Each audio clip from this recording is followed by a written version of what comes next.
오늘 본문의 말씀을 가지고 세례 요한의 순교 과정이라는 제목으로 함께 말씀 나누도록 하겠습니다.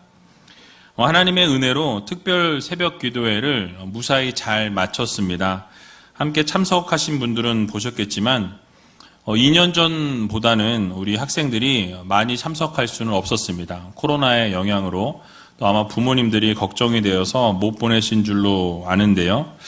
그래도 참석한 자녀들의 숫자를 세어보니까 한 50명 정도가 나와서 함께 예배를 드렸습니다.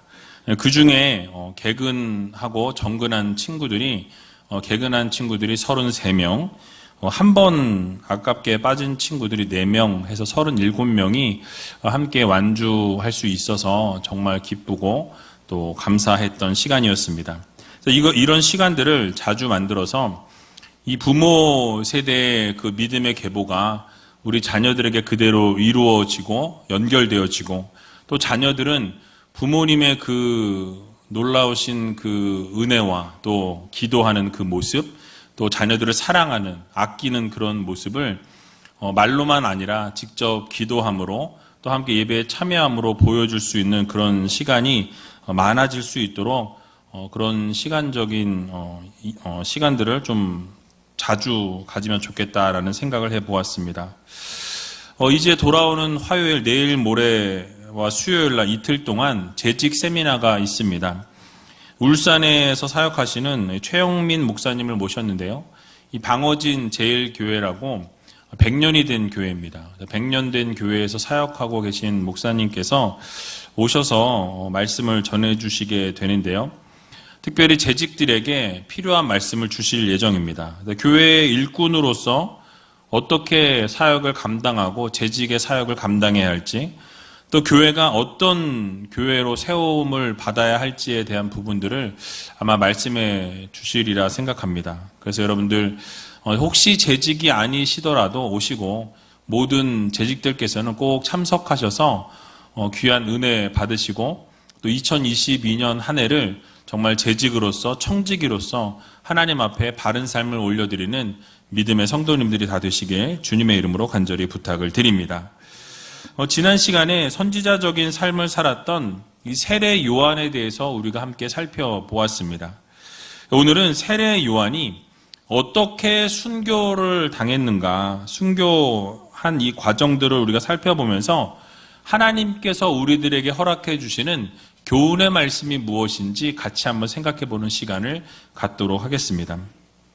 이 헤롯 왕이 동생 빌립의 아내를 취한 것은 옳지 않다라고 이 세례 요한이 책망했습니다. 이 책망을 하게 될 때에 그 아내가 된 헤로디아는 이 마음이 불편했어요. 그 세례 요한의 책망이 마음에 들지 않았다라고 이렇게 성경은 말씀합니다. 그래서 세례 요한을 원수로 여기게 되었고 이제 그 마음 가운데 원수로 여기면서 기회를 엿보게 됩니다. 어떤 기회를 엿보게 되냐면 어떻게 하면 저 인간을 죽일 수 있을까? 세례 요한을 죽이려고 하는 그 기회를 엿보았다라고 말씀합니다. 자, 그러나 요한을 죽이고 싶어도 죽일 수 없었던 이유가 오늘 성경 본문에 나오고 있죠. 바로 19절에서 20절 말씀인데요. 같이 한번 읽어보도록 하겠습니다. 헤로디아가 요한을 원수로 여겨 죽이고자 하였으되 하지 못한 것은 헤롯이 요한을 의롭고 거룩한 사람으로 알고 두려워하여 보호하며 또 그의 말을 들을 때에 크게 번민을 느끼면서도 달게 들음이러라. 아멘. 자, 먼저 헤로디아가 세례 요한을 원수로 여겼다라고 말씀합니다. 이 말씀은 그 마음 가운데 이 원한을 품고 있었다라는 말씀이에요. 그러니까 세례 요한을 보면서 어떻게 하면 저 세례 요한을 제거할 수 있을까라는 그런 생각을 가지고 그 생각을 가득하게 가지고 그 생각을 하면서 늘 살아가는 거예요. 즉 세례 요한이 자신의 부도덕함에 대해서 또 자신의 비윤리적인 죄에 대해서 책망을 하게 될 때 그 책망을 듣고 회개하고 돌이키면 되는데 오히려 그 세례 요한을 원수로 여겨서 이제는 죽이고자 하는 마음을 품게 되었고 주도 면밀하게 이 일들을 진행시켜 나가는 것을 보게 됩니다. 그래서 이 일을 시행하기 위해서 기회를 잘 엿보고 있다가 기회가 나면 아주 단번에 단숨에 세례 요한을 제거하고자 하는 계획을 가지고 있었다라는 말씀이죠. 자, 하지만 마음대로 하지 못했던 것은 헤롯 왕이 이 세례 요한을 향한 마음을 가지고 있었기 때문에 그래요. 그러니까 헤로디아 때문에 어쩔 수 없이 요한을 옥에 가두기는 했지만 이 요한이 정말 의로운 사람이고 거룩한 사람이고 흠이 없는 사람이다라는 것을 이 헤롯은 인정하고 있었습니다. 그것을 알고 있었기 때문에 함부로 죽이지 못했고 또 요한을 두려워하였다라고 이렇게 말씀하죠. 그의 의롭고 이 거룩한 모습, 신실한 모습, 언제나 하나님을 향한 그 믿음의 모습을 보면서 함부로 어떻게 손을 댈 수 없는 그런 의로움의 정의로운 사람이었다, 선지자였다라는 것을 헤롯도 알고 있었다라는 것이죠. 그래서 그런 거룩한 모습으로 인해서 그를 존경하게 되었지만은 결국 헤로디아가 요한을 죽이고자 하는 이 지속적인 간청이 있었지만 헤롯은 끝까지 요한의 생명을 보호했다라고 오늘 본문은 말씀합니다. 자, 왜냐하면 요한의 말을 들을 때 그 책망의 말을 들으면서도 자신이 그 책망의 말을 들을 때마다 번민했어요. 고민했습니다. 갈등이 되었습니다. 그런데 그 말을 들을 때마다 번민하면서도 동시에 그 말씀이 너무나 바른 말씀이기에 정말 자기가 들어야 할 말이기에 정말 하나님이 주신 말씀이기 때문에 달게 듣게 되었고 결국은 그 달게 듣게 되면서 그 말씀을 들을 때마다 이 마음이 좋았다라는 거예요. 그래서 계속 요한을 보호했다라고 말씀하고 있는 것이죠. 자, 그러던 어느 날 헤로디아에게 세례 요한을 제거할 수 있는 날이 찾아오게 됩니다. 그 기회의 날이 오게 되었는데요. 오늘 본문 21절에 보니까 이렇게 말씀하죠. 같이 한번 21절 말씀 읽어보겠습니다. 마침 기회 좋은 날이 왔으니 곧 헤롯이 자기 생일에 대신들과 천부장들과 갈릴리의 귀인들로 더불어 잔치할세. 아멘. 자, 마침 기회가 좋은 날이 왔다라고 이렇게 설명합니다. 어떤 기회가 좋은 날입니까? 세례 요한을 제거할 수 있는 날이 왔다라는 거예요. 그러니까 세례 요한을 죽일 수 있는 기회가 찾아왔다라는 뜻입니다. 그러니까 헤로디아가 계속해서 세례 요한을 죽이려고 여러 가지 방면으로 애를 썼지만 헤롯이 보호하고 있었기 때문에 그의 생명을 앗아갈 수는 없었다라는 것이죠. 그 계획이 그때마다 항상 무산이 되었다라는 사실이. 하지만 헤롯의 생일날, 그것도 많은 갈릴리 지방에 있는 많은 귀족들과 모든 이 상류 계층들이 다 모였을 때에 헤로디아가 계획을 꾸몄다라는 거예요. 자신의 계획을 실행할 수 있는 절호의 찬스가 오게 되었다라는 사실이죠. 왜냐하면 그동안은 헤롯의 이 우유부단함 때문에 또 세례 요한을 보호하고자 하는 그 마음이 아주 컸기 때문에 이 헤로디아의 뜻을 이루어낼 수가 없었습니다. 하지만 모든 사람들이 다 모여있고 귀족들이 다 모여있는 상황 가운데 있었기 때문에 이 헤롯이 결단을 내릴 수밖에 없는 상황을 만들어 놓은 거예요. 결국은 어쩔 수 없이 헤로디아의 뜻대로 모든 것이 움직여질 수밖에 없도록 그런 상황과 형평과 조건을 그런 식으로 다 이끌어 가도록 만들었다라는 사실이죠. 여러분, 어떤 일이 벌어졌습니까? 이 헤롯의 생일날에 수많은 상류 계층과 귀족들이 모여 있는 파티 장소에서 헤로디아의 딸이 춤을 추게 되었다라고 말씀합니다. 그래서 헤롯과 함께 있는 사람들, 또 헤롯의 마음을 흡족하게 하고 기쁘게 하였다라고 말씀하고 있는 것이죠. 그래서 오늘 본문 22절에서 23절에 나와 있는데요. 같이 한번 읽어보도록 하겠습니다. 헤로디아의 딸이 친히 들어와 춤을 추어 헤롯과 및 함께 앉은 자들을 기쁘게 한지라. 왕이 그 여아에게 이르되 무엇이든지 너 원하는 것을 내게 구하라. 내가 주리라 하고 또 맹세하되 무엇이든지 내가 내게 구하면 내 나라의 절반까지라도 주리라 하거늘. 아멘. 자, 기회 좋은 날에 헤로디아가 어떻게 그 기회 좋은 날을 놓치지 않고 이 활용을 했는지, 이용을 했는지를 자세하게 설명해 주고 있는 본문입니다. 그러니까 헤로디아의 음모가 바로 이 헤로디아의 딸 살로메를 통해서 춤으로 그 생각과 계획이 구체화되었다라는 사실이죠.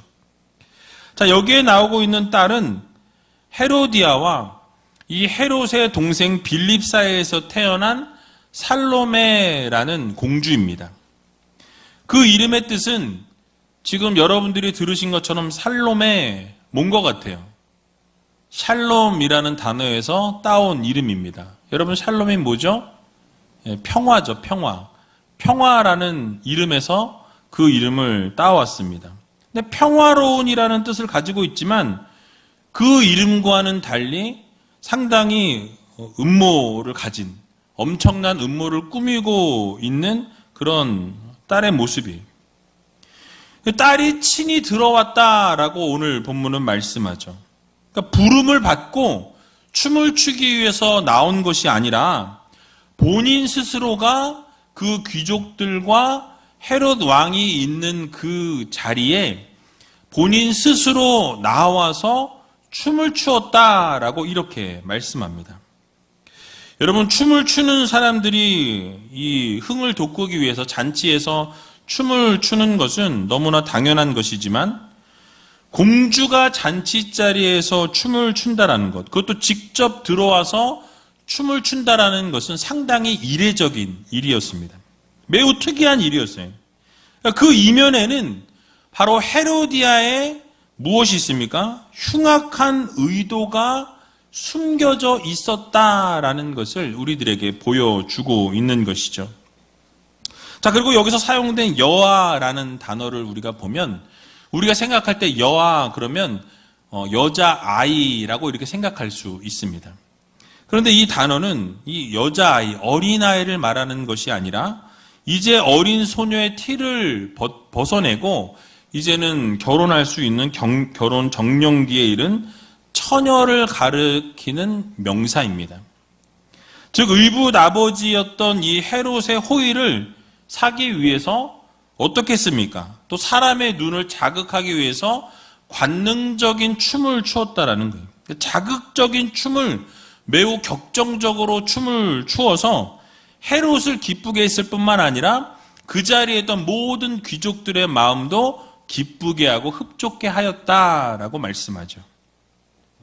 왜냐하면 헤롯이 그녀의 춤을 보고서 무엇이든지 원하는 대로 구하라. 그러면 내가 주리라 라고 약속하면서 내 나라의 절반이라도 원한다면 그 나라의 절반까지라도 너에게 주겠노라 라고 이렇게 맹세를 하고 있는 것을 보게 됩니다. 이렇게 장담을 하는 것을 볼 때 평범한 그냥 춤을 추었던 것이 아니라 아주 매우 격정적이고 관능적인 그런 아주 춤을 추었을 것으로 우리는 추측해 볼 수 있는 것이죠. 자, 그런데 여기서 헤롯의 맹세를 보게 되면 어떻습니까? 자신의 분수를 전혀 모르고 지극히 어리석은 맹세를 이 살로메에게 하는 것을 보게 되는 것입니다. 자, 왜냐하면 헤롯은 그 당시에 자기 영토를 스스로 좌지우지할 수 있는 그런 왕이 아니었다라는 거예요. 독립국가의 절대 군주가 아니었습니다. 그 당시에 로마의 속국이었어요. 로마의 임명을 받아서 이 팔레스틴 지역을 다스리는 왕이었는데 이 팔레스틴 전체를 다스리는 것도 아니고 한 4분의 1 정도밖에 되지 않는 땅의 분봉왕이었어요. 그러니까 그 작은 지역의 한 곳을 다스리는 왕으로 로마로부터 세움을 입은 왕이었다라는 것이죠. 일개 분봉왕에 지나지 않는 왕이 뭐라고 이야기합니까? 내 나라의 절반이라도 주겠다라는 망발을 하고 있는 거예요. 즉 헤롯은 허영심과 자기 과시욕에 빠져서 자기 분수를 지키지 못하고 그것을 넘어서게 되었다라는 것이죠. 그러니까 지키지도 못할 약속을 하는 것을 보게 되는 것입니다. 자, 결국 이러한 자기 분수를 모르고 했던 어리석은 맹세는 어떻게 되어집니까? 그로 하여금 의인이었고 하나님의 선지자였던 세례 요한이 바로 처형을 당하게 되는, 그래서 세례 요한을 죽이게 되는 범죄와 연결되어졌다라는 사실이에요. 여러분, 이처럼 자기 분수를 모르는 어리석은 자들은 범죄에 빠지기가 쉽습니다. 그러니까 실제로 성경에서도 범죄하는 자들의 그 모습과 삶을 들여다보면 대개가 자기 분수를 넘어서 행동한 자들이었던 것을 우리는 보게 되는 거예요. 자, 그 대표적인 예가 바로 사단입니다. 여러분, 사단은 본래 천사장이었어요. 천사들 중에 으뜸으로 세움을 받았던 천사였습니다. 그러나 그 천사가 하나님의 피조물로서 하나님의 명령을 듣고 하나님을 섬겨야 될 천사임에도 불구하고 자기 신분과 분수를 모르고 그것을 뛰어넘어서 자신을 높이면서 하나님과 같이 되려고 할 때 결국 하나님으로부터 징계를 받게 되고 심판을 받게 되는 것을 보게 되는 것이죠. 그래서 여러분, 이사야 14장 12절에서 15절에 보게 되면 이렇게 사단에 대해서 설명하고 있습니다. 같이 한번 읽어보도록 하겠습니다. 너 아침의 아들 계명성이여 어찌 그리 하늘에서 떨어졌으며 너 열국을 엎은 자여 어찌 그리 땅에 찍혔는고 내가 내 마음에 이르기를 내가 하늘에 올라 하나님의 뭇별 위에 나의 보좌를 높이리라. 내가 북극 지폐의 산 위에 좌정하리라. 가장 높은 구름에 올라 지극히 높은 자와 비기리라 하도다. 그러나 이제 내가 음부 곧 구덩이의 맨 밑에 빠치우리로다. 아멘.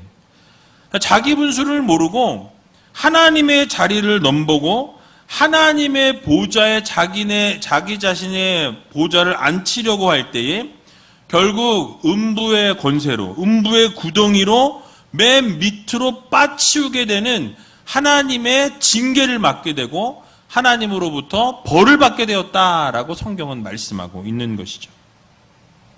여러분, 아담과 하와의 삶은 어떠했습니까? 뱀의 유혹에 넘어가면서 하나님이 명하신 명령을 어기게 되죠. 그러니까 하나님과 같이 되고자 하는 그 마음 때문에, 하나님과 같이 되려고 하는 그 시도 때문에 결국 그 마음이 자신들을 사로잡게 되고 그 마음으로 인해서 하나님의 말씀을 불순종하게 이르게 되는 것이죠.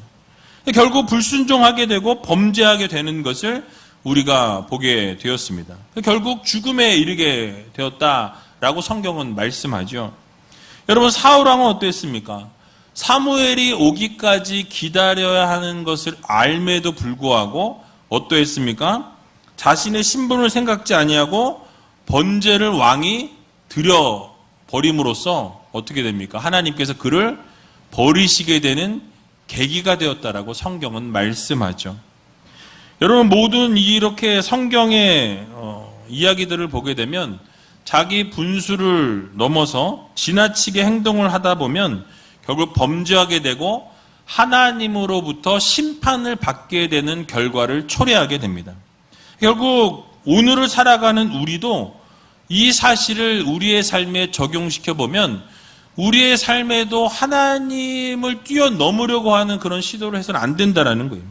자기 분수를 모르고 날뛰게 되면 결국 하나님으로부터 심판을 받게 되고 결국 하나님으로부터 버림을 받아 슬피 울며 이를 갈미 있게 될 거라는 이 사실을 여러분들 모두 기억하시기 바랍니다. 자, 그러므로 자기 분수를 아는 지혜로운 성도들이 되어야 할 것입니다. 로마서 12장 3절에 보게 되면 이렇게 권면하는 것을 보게 됩니다. 같이 한번 읽어보겠습니다. 내게 주신 은혜로 말미암아 너희 중 각 사람에게 말하노니 마땅히 생각할 그 이상의 생각을 품지 말고 오직 하나님께서 각 사람에게 나눠주신 믿음의 분량대로 지혜롭게 생각하라. 아멘.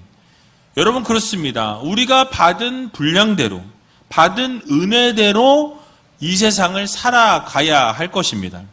우리가 가진 분량이 얼마가 되었든지 상관이 없어요.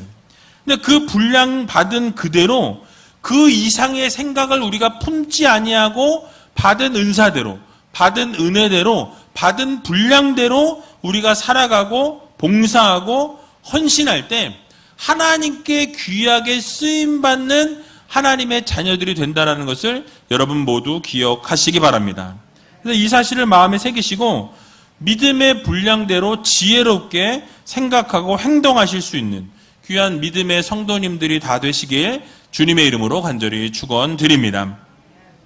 자, 이제 살로메가 어머니 헤로디아에게 무엇을 구해야 할지 묻는 것을 보게 됩니다. 자, 그럴 때 어머니 헤로디아가 뭘 구하라고 이야기하죠? 세례 요한의 머리를 구해라 라고 이렇게 가르치는 것을 보게 됩니다. 오늘 본문 24절에서 26절에 나와 있는데요. 같이 한번 읽어보겠습니다.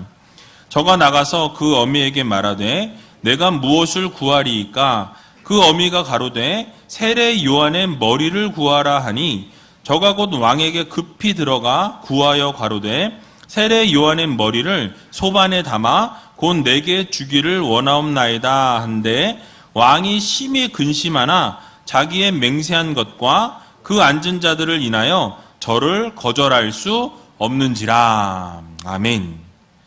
자, 헤롯이 나라의 절반이라도 주겠다라고 헛된 맹세를 하면서 무엇이든지 구할 것을 이야기할 때 결국 어머니의 코치를 받고 세례 요한의 머리를 소반에 담아 접시에 담아서 나에게 그 머리를 주시옵소서라고 이렇게 살로메가 대답했다라는 것이죠. 여러분, 우리가 성경 말씀이니까 그런가 보다 할 수 있지만 여러분, 현재 여러분이 있는 이 자리에서 만약에 그런 일이 발생했다면 여러분 어쩌시겠습니까?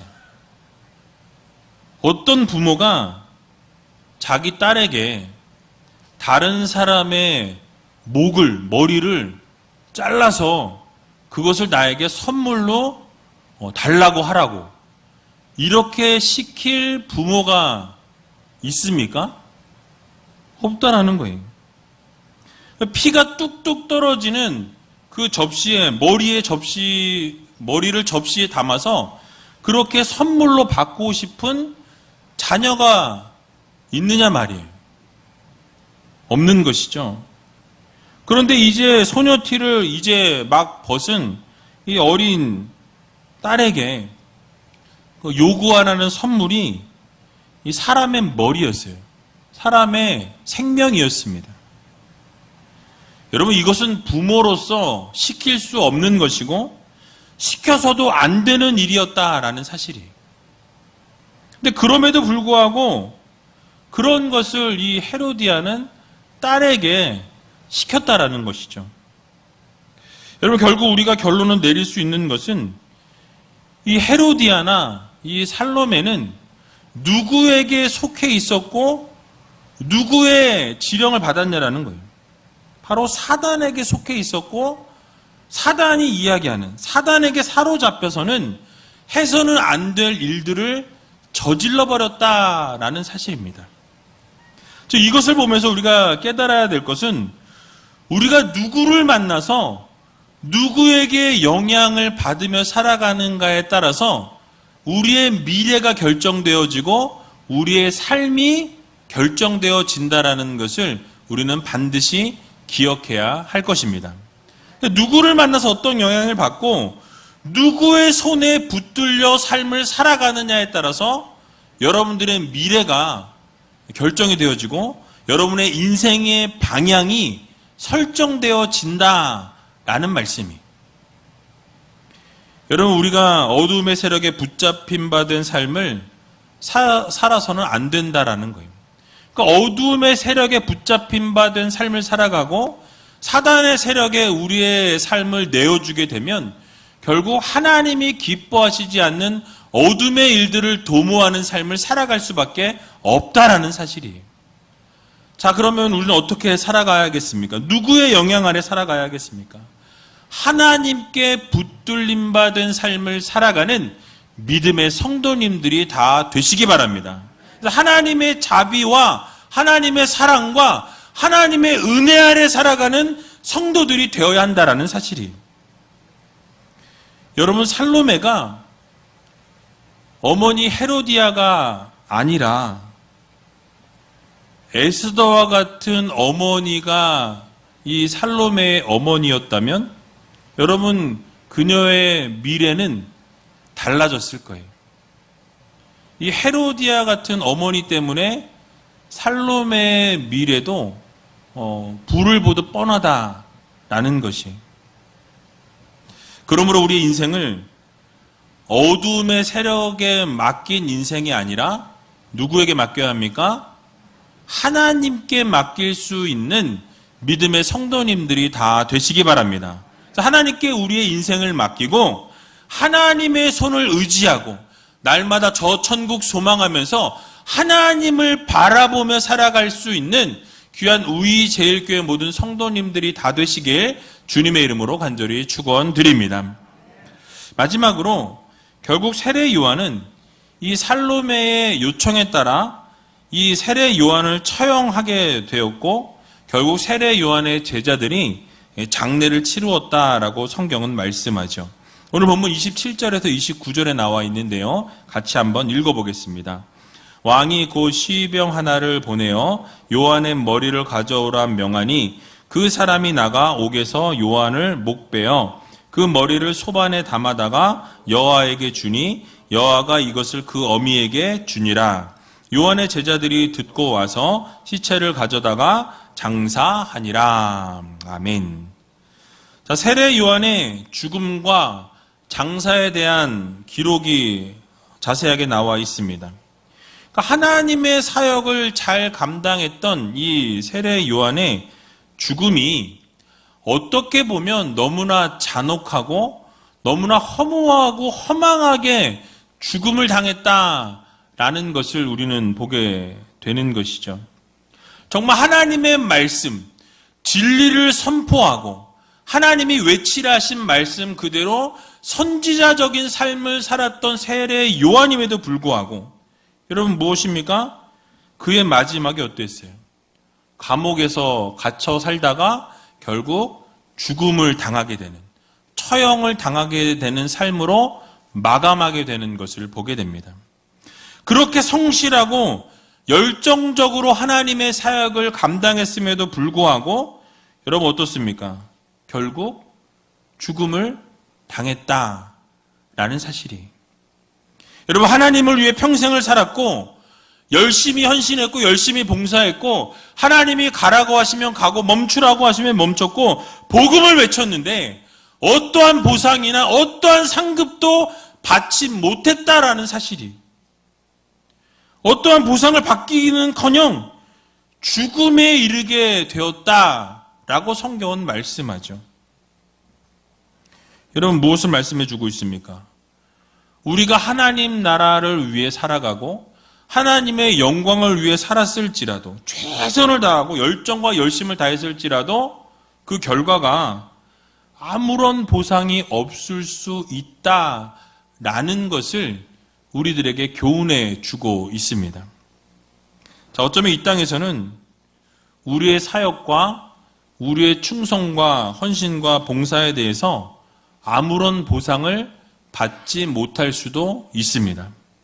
아니 성경은 도리어 하나님께 충성하고 헌신했을지라도 더 많은 고통과 고난과 어려움 가운데 있을 수 있다라고 우리들에게 말씀하고 권면하는 것을 우리는 보게 됩니다. 초대교회 최초 순교자였던 스데반 집사나 또 순교를 당했던 많은 사도들, 야고보나 베드로, 대다수의 사도들이나 또 사도 바울이나 모두가 순교하면서 이 땅에서 보상을 받기보다는 고난을 당하다가 어려움을 당하다가 결국 순교를 당하게 되는 것을 우리는 성경을 통해서 또 역사를 통해서 보게 되는 것이죠. 여러분, 이것이 말해주는 것이 무엇입니까? 하나님의 진실한 종에게는 이 땅에서 아무런 보상이 없을 수 있다라는 것을 우리들에게 보여줍니다. 자, 그러나 우리가 잊지 말아야 할 것이 있다라는 거예요. 이 땅에서의 삶이 끝이 아니라는 사실을 여러분들 모두 믿으시기 바랍니다. 만약에 이 땅에서 삶이 끝이라면 여러분 그렇게 고통받고 어려운 가운데 정말 힘들고 어려운 상황 가운데서도 우리가 그렇게 열정과 열심을 낼 이유가 없다라는 거예요. 그러나 기억해야 될 것은 영원한 생명이 우리를 기다리고 있고 영원한 천국이 여러분 앞에 있다라는 사실을 여러분 모두 믿으시기 바랍니다. 영원한 생명과 영광의 면류관이 기다리고 있다라는 것을 여러분 모두 마음 깊이 새기시면서 이 땅에 소망을 두고 살아가는 우리가 아니라 저 천국의 소망을 두고 살아갈 수 있는 믿음의 성도님들이 다 되시기 바랍니다. 그래서 로마서 8장 18절의 말씀에 보면 이렇게 말씀하죠. 같이 한번 읽어보겠습니다. 생각건대 현재의 고난은 장차 우리에게 나타날 영광과 좋게 비교할 수 없도다. 아멘. 여러분, 현재의 고난은 여러분들이 장차 받을 영광에 비하면 아무것도 아니라고 말씀하죠.